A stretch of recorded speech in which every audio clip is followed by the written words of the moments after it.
Chapter 57. Before Jeff had even pushed open the broken door, Grazé was a tornado of white fur, leaping, banging, and scratching at it. When Jeff opened it just a crack, Grazé slipped through. He heard growling as he pushed the door wider for himself and Tina, but the door became jammed on several broken pieces of wood that had fallen to the floor when he had kicked it in. Kicking at it again, it opened further. Sidling inside, he saw Ashley in her underwear on the nearest hospital bed, with her arms folded across her chest, legs drawn, face white, tears falling. Grazé had sunken his teeth into the left leg of a man in only his underpants. Jeff didn't know how to interpret the situation at first. The fact that Ashley had been giggling a minute ago confused him, causing a moment of hesitation. He wanted to make sure this was what he feared it to be before pummeling the stranger, risking killing him. The man sought Grazé in the side, causing the dog to whimper. Jeff moved forward and yelled, "Hey!" He hit Grazé again, this time in the head. "Stop!" Jeff swung the wooden stick at the stranger, but the man blocked it with an arm. Ashley jumped off the bed. Her skinny arms and legs flailed at the man. Observing this gentle girl driven to this extreme was informative for Jeff to use deadly force. "Get back," he yelled to the girl, not wanting her to get hurt, but she didn't seem to see or hear him. She continued in a craze of thrashing, yet was somehow vigilant to avoid harming Grazé. The stranger blocked most of her hits, but as her velocity and force escalated, more fell. Jeff stepped between the two before Ashley could be hurt, and he got smacked by both of them, causing him to fall to the side. The man then punched her onto the bed, causing Grazé to thrash his 9-pound body with such ferocity that he blurred into a white glob of menace as he miraculously managed to keep hold of the man's leg in his teeth. The man screamed and hopped to the bed, Jeff springing up, the man readying to kick his leg, and Grazé into the metal bed frame to shatter the dog's spine. Jeff hurled the stick through the air. Time slowed for Jeff as the small dog swung toward the bed frame, still attached to the man's leg, heading for certain death. The man broke into a wide grin while using the dog's own tenacity as a weapon against itself. Yet Grazé continued to hold fast.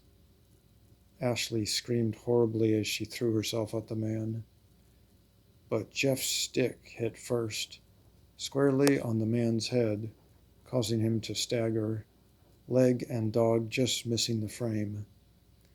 And as Ashley pushed into him, he fell to the floor already unconscious. She gathered the blue gown from the floor and quickly draped it around herself, face bright red. "What was happening?" Tina asked behind Jeff, worry straining her voice. Ashley trembled, shaking tears free from her eyes. Grazé limped to her feet, whining, his nose bleeding. She immediately knelt down to pick him up. Sitting on the bed with him in her lap, using the edge of her blue gown, she tenderly placed it on the dog's wound and cried harder, all the while unable to look at Jeff and Tina. And strangely, the dog looked up at Ashley, understanding and sadness filling those inscrutable green eyes. "I'm sorry, Grazé," she barely whispered through sobs. "I'm so sorry." The dog whined and looked like he wanted to rise and lick her face, but she held him steady. "He'll be okay," Jeff assured. "But how are you doing, Ashley?" "The man, he tried to." Tina sat beside Ashley and put an arm around her. "You don't have to say it," he said, sensing her difficulty. He picked up the man's clothes. A brown work shirt had a white tag with the inscription Ronald Burns, and underneath the title Janitorial Staff. So at least one of the staff here is sick and corrupt. Maybe they're the ones who need to be hospitalized. "Where's Laura?" Ashley urgently asked, wiping her eyes. "Is she all right? She said she would come right after me." "She's back in my room." He looked down with mixed feelings. He felt a slight guilt that he had abandoned Laura, yet felt good this led to rescuing Ashley. "Last we checked, an hour and a half ago, she was still asleep." "We have to help her. She saved us." "I know." He didn't know how to, though, and going back to check on her would expend precious time he needed to save the other subjects of Project X from whatever horrors the staff were committing.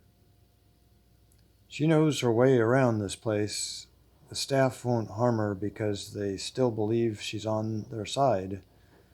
Let's get your dad next, right, Tina?" "Yep." "After we find Charlie and Donald, we'll go back for Laura. But hopefully by then she will have already found us." "Do you think she got Donald out too?" Tina asked. "I imagine so. His bed was empty." "She did," Ashley affirmed. "I saw her." Tina asked, "Then where did he go?" Jeff shrugged. Given the trauma Ashley just endured, he checked the drawers in her nightstand for other clothing than simply the immodest gown. There was none. The staff evidently didn't expect subjects to wake and be in need of anything other than underwear and hospital gowns. Ashley gently moved her gown away from Groze's nose. It had soaked up a spot of blood, and his nose appeared to have stopped bleeding. Looking at Tina, Jeff rested his hands on his knees. "Try using your magic again. Ask Groze to lead us." Ashley hesitated before putting Groze on the floor. She kissed him twice on the head and released him with difficulty. Tina knelt beside him. "Find Dad." Groze's green eyes fixed her, unblinking. "Find Dad," she repeated. He whined, keeping his eyes on her. "Find Dad, please," she said, desperation shaking her voice. Had this dog lost his intelligence in the fight? Did the janitor hit him in the head so hard that it caused brain damage? Jeff hoped not. This dog was important to the girls and becoming invaluable to all of them. Tina pleaded faintly, "Please, Groze, find my father." He whined and went scampering out the door, his previous limp all but gone. She took Ashley's hand and they followed the dog together. Something else must have given Groze hesitation besides brain damage. Jeff wondered what the dog could have been considering. Could the animal not have wanted to go to Charlie's room? Why? Did he have some sort of sixth sense? Just what was this dog? Was he a genetic experiment in communication with animals?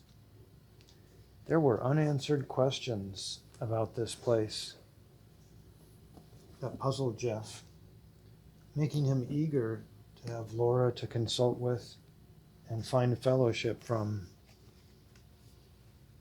He questioned his decision not to check on her first.